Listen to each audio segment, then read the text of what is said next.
O'tgan, putgan kelgusi zaman. The past, future, perfect tense. O'tgan, putgan kelgusi zaman. O'tgan zamanning ma'lum vaqtida turib, kelgusidagi ma'lum vaqtdan burun ma'lum ish harakatining o'rindilib bo'lganligini ifodalashda ishlatiladi. O'tgan, putgan kelgusi zamanning bo'lishliq jumla shakli.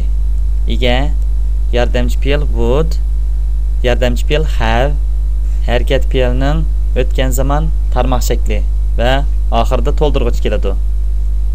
Masalan, you would have told me about it.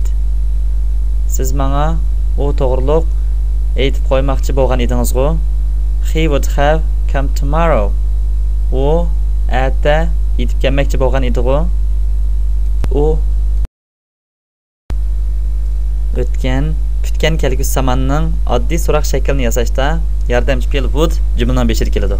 Ondan ega, yordamchi fe'l have, harakat fe'lining o'tgan zaman tarmoq shakli va to'ldirg'ich keladi.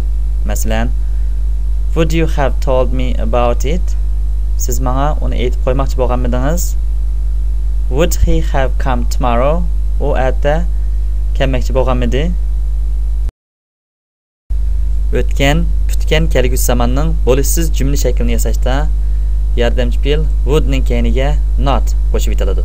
Masalan, ega, would not, yordamchi fe'l have, harakat fe'lining o'tgan zaman tarmoq shakli, oxirida to'ldirg'ich keladi.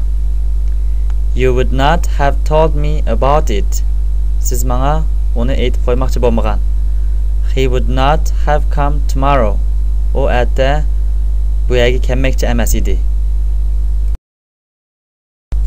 O'tgan, putgan kelgusi zamanning alohida so'roq shaklini yasashda savol almashtirish jumlaning beshida keladi. Ondan yordamchi fe'l would, ega, yordamchi fe'l have va harakat fe'lining o'tgan zaman tarmoq shakli keladi. Masalan, when would he have come?